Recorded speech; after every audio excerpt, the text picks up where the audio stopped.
তো তুই তিনবার আসছো সেই বাড়িতে, তিনবার না চারবার আসছো, তাও কিরকম যে আমি একবার গেলাম মনে রাখি বলো বলো। হ্যালো এভরিওয়ান, আসসালামু আলাইকুম। সবার কি অবস্থা? অনেক দিন পর একটা ব্লগ নিয়ে আসলাম। প্রায় 1.5 থেকে 2 মাস পর আমি নতুন ব্লগ বানাচ্ছি। গত জুলাই থেকে নিয়ে দেশের অবস্থা খুবই খারাপ ছিল, আমরা সবাই জানি। এতটা খারাপ ছিল যে ব্লগ বানাবো এই মন মানসিকতাটাও ছিল না। আর এই 2 মাসে আমরা যে যার যার পক্ষ থেকে যতটুকু পেরেছি অতটুকু দেশের জন্য করে আসছি এবং করতেছি। জানি না এই সুযোগটা আর কোনোদিন হবে কিনা। এখনো মনে হয় দেশের অনেক দিকে অবস্থা তেমন একটা ভালো হয় নাই বন্যার কারণে, বাট আশা করি ইনশাল্লাহ সব ঠিক হয়ে যাবে।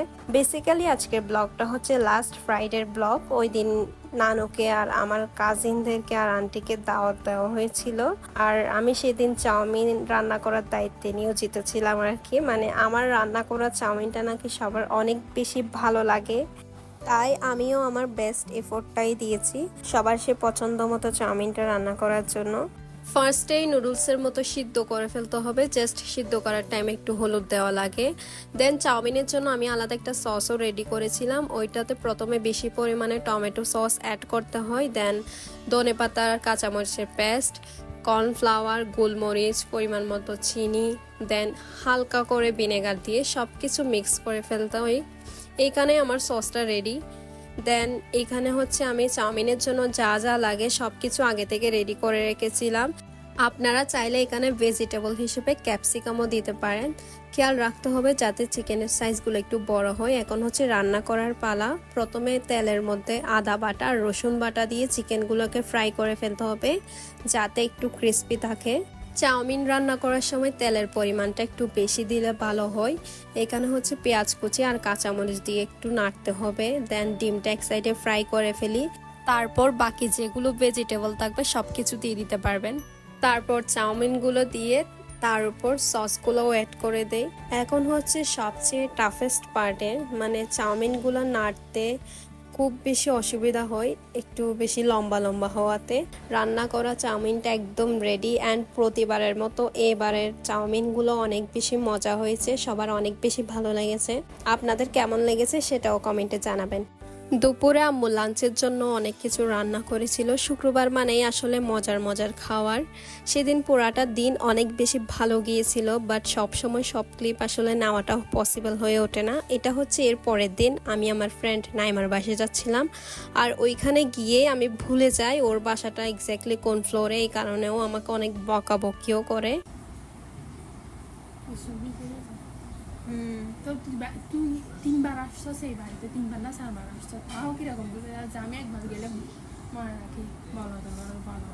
ভাই না, আমি কনফিউজড হয়ে যে প্রতিবার কনফিউজড হয়ে যে 5 তলা 2 তলার মধ্যে ছোট হয়ে গেছে, ওই বাবু ঘুমাচ্ছে তো তো আমি ছোট করে দিয়েছিলাম একটু রান্না করতে শুনে। তারপর শেষ হয়ে যখন আমি বলছি কি দিতে মোবাইল রান্না করে রাখবি, আমার মোবাইল চার্জ নেই, চার্জ কেন দিতে।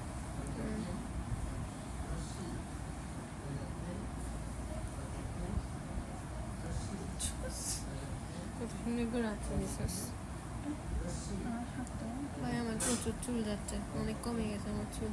আমার চুল আরো বেশি কমে গেছে। কমে গেছে।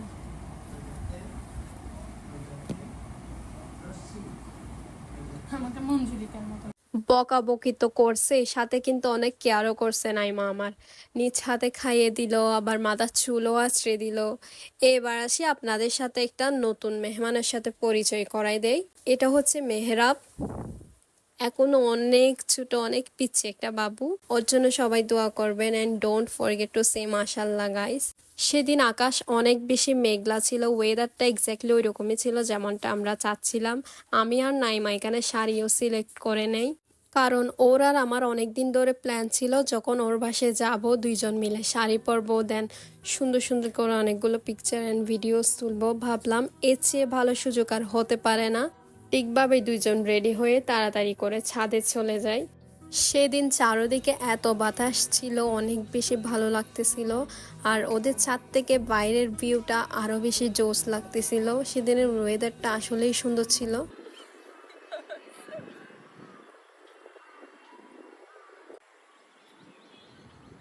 সেদিন নাইমা বুড়িকে অনেক সুন্দর লাগা সত্ত্বেও ও ঢং করতেছিল, ওকে নাকি সুন্দর লাগতেছে না।